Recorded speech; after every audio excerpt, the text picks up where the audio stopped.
I jokingly share with many that I am a 6-year-old at heart, living in a 26-year-old's body. And of those who know me, they simply chuckle and nod their head in agreement. They know I would rather be swinging, dancing, doing the worm, or correction, attempting to do the worm, also known as an impossible dance move for someone as inflexible as I, and experiencing the world around me with a childlike sense of wonder. I find such joy and comfort in embracing and loving my inner child. And I did just this at St. Martin's 2023 Vacation Bible School last week. It is my hope that each year at our Vacation Bible School, my adult volunteers and middle and high school counselors feel encouraged to connect with their inner child, to run, play, create, sing, dance, and learn alongside our VBS campers who are merely children themselves. We concluded a wonderful week of VBS here at St. Martin's this past Friday. We welcomed 11 campers, many of whom are children of this very church, and a number of adult volunteers and counselors to our campus for a week of fellowship, learning, and summer fun. Each year, I look forward to the ways in which I see God at work in and through this ministry of the church. This year, it was through the many intergenerational interactions between campers, counselors, and adults. Grandparents sharing with me that their grandchildren recounted each second of their day at VBS with excitement and joy, and the feeling of leaving each day of camp with an overflowing cup and grateful heart.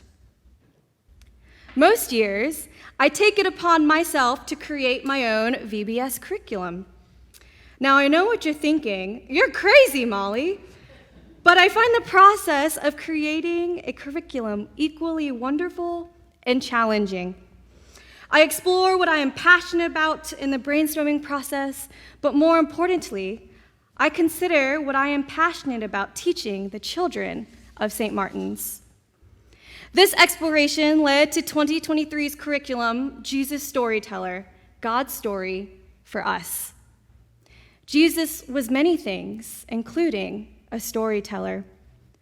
He told stories, parables, that captivated his many audiences and taught them something about the nature of God, themselves, and others.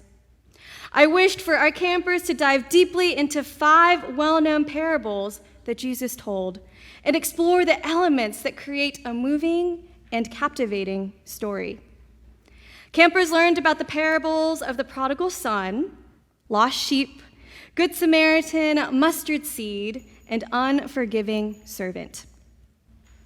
They were also taught the elements of a story, such as characters, setting, plot, and main takeaways. Campers were challenged to reflect on what God's story is for them and what the story is that God is writing for us. What are the chapters that comprise our individual stories and our collective story? Though the chapters might differ, one thing remains the same. An all-knowing and all-loving God is the author of both narratives.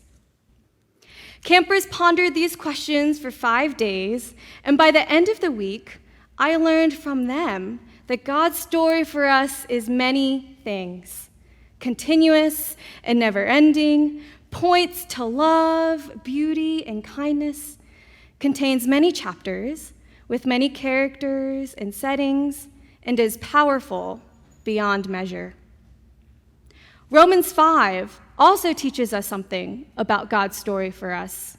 Within its pages, it presents 3 main takeaways. First, the love of God is so powerful that it sustains us through hardships and suffering and provides a framework for us to feel empowered to continue living out our faith. Second, love produces hope. And third, God strives to reach us by and through grace. Paul explains that our faith provides us with the foundation to endure trials and tribulations. And this foundation has the ability to produce endurance. This endurance then grants us the strength and will to keep moving forward with each small step we take. When we have endured with patience, the endurance molds a strengthened character, a character that can move us closer to a stronger hope.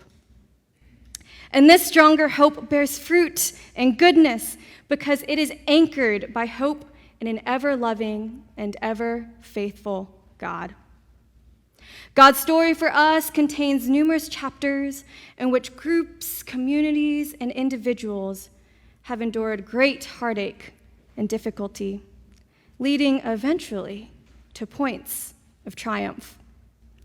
God's love has been given to us, and we can find comfort, strength, and joy in the God in whom we put our faith in daily.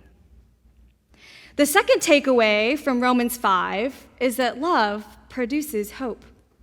A child who lives in hope has been surrounded by and enveloped in love.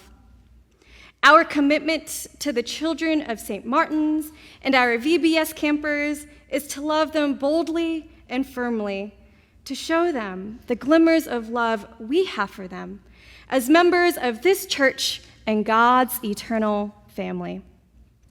From engaging campers in conversation during snack time, to assisting them with their daily art projects and dancing alongside them during morning large groups, VBS counselors loved them in this way. There is no doubt in my mind that counselors helped empower campers to begin crafting their own visions of hope that have the great and magnificent love of God at the center. And campers' visions of hope are what allow for the continuation of God's story and future chapters to be written. Now, the final takeaway. We are not good enough, obedient enough, or even wise enough to gain access to God on our own accord. God has gained us, pursued us, and filled us with the immeasurable hope, joy, and love through the grace that is extended our way. Jesus did not die for those who were righteous, but rather the imperfect, those who were human and flawed. We do not use Jesus to attain God's mercy and grace, but rather, God sent Jesus to enact the mercy and grace that God intended all along. The entire picture then becomes reversed, and it is no longer one of us striving to reach God, but rather one of God striving to reach us. With these main takeaways, it seems as though the campers were spot on in interpreting God's story for us. It is indeed many things, unceasing, written with intention, precision, and love, and all-consuming. As we continue reflecting upon the theme of this year's VBS, may we be reminded that God's love is powerful, that love produces hope, and by and through grace, God strives to reach us. What chapters of God's story for us come next, and which ones will you help to write? Amen.